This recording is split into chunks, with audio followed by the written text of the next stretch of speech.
Welcome back, everybody, to a brand new episode of Smash Factor, where the T-Box stays hot and the numbers speak for themselves. This week, we had 5 leagues in action across the country from the Carolinas to California, and the leaderboard filled up fast.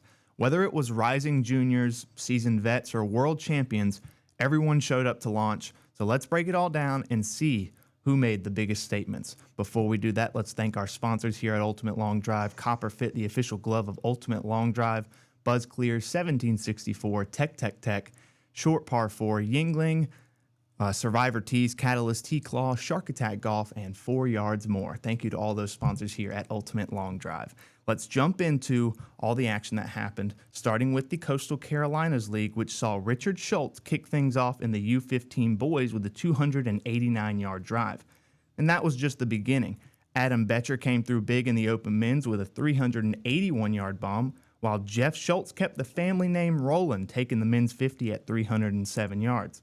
Stuart Poit launched a 338-yard drive to win the men's 60, and Jace Norman closed out the event with the longest drive, a monster 408 yards in the Open Men's Pro.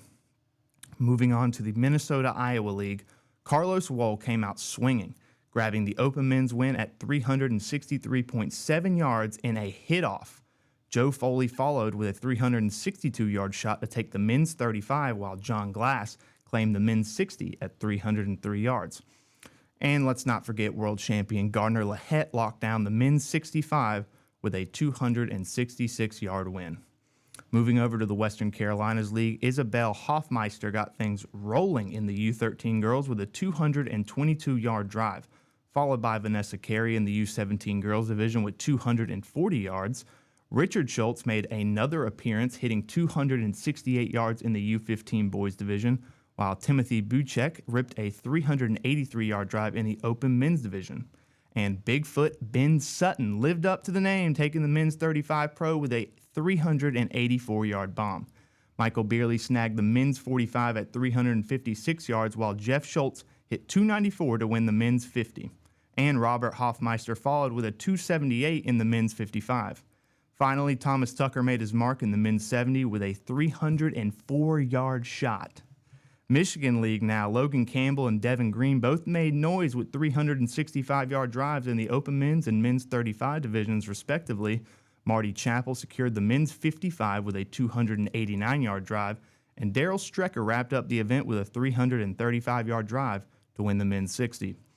Finally, in the SoCal League, Jaron White opened with a 335-yard drive in the open men's division, while Marshall Buckler pulled double duty, winning the men's 40 at 316 in the Open Men's Pro at 323.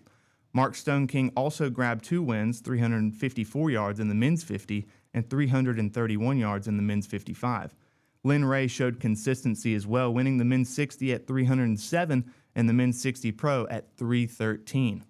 Geoff Pearson came through in the men's 75 with an awesome 302-yard shot.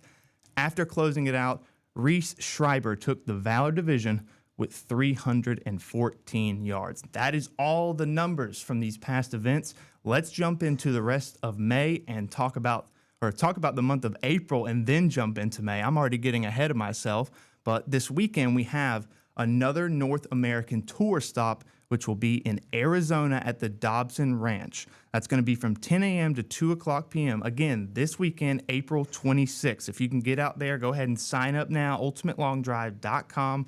Go to the North American Tour tab and check it all out. The other event this weekend on the 26th will be the Mid-Atlantic Top Dog event, their 6th event of the season from 11 a.m. to 1 o'clock p.m. Jumping into May now, May 3rd, we'll have 2 events, including the Central Texas event from 10 a.m. to 1 o'clock p.m. at the Golf Ranch, Dallas, and the Mid-Atlantic event number 8 at Arundel Golf Park from 12 o'clock to 2 o'clock p.m. Moving to May 10th, we've got 4 events that day, including the Minnesota-Iowa League at the Bertram Chain of Lakes from 10 a.m. to 1 o'clock p.m., the SoCal Morongo League, the SoCal League at Morongo Golf Club at Tequette Canyon will be from 11 a.m. to 2 o'clock p.m. The other 2 events on the 10th will be Coastal Carolinas and the Western Carolinas League, Coastal Carolinas being here once again at the ULD Training Academy Center from 1 o'clock to 5 o'clock p.m., and then the Western Carolina League will be at the 4U driving range from 6 o'clock to 8 o'clock p.m. Moving to the 17th, just one event, the Michigan event at Tap Ins from 11 a.m. to 2 o'clock p.m. The 24th has one event as well, but that will be followed up by another event on the 25th. The 24th includes the Mid-Atlantic League at Woodridge Farm from 12 o'clock to 2 o'clock p.m. And on the 25th, Western Pennsylvania goes to Miller Golf Center from 1 o'clock to 3 o'clock p.m. That is all for the month of April and the month of May. From coast to coast, this weekend was stacked with standout drives and multi-division wins. Huge shout out to all the competitors who showed out. If this is any sign of what is to come next, we are in for one wild season, and I cannot wait for the World Championships. Be sure to subscribe, follow, and stay locked in because more big swings are just around the corner. Right here on Smash Factor. We'll see you again, folks.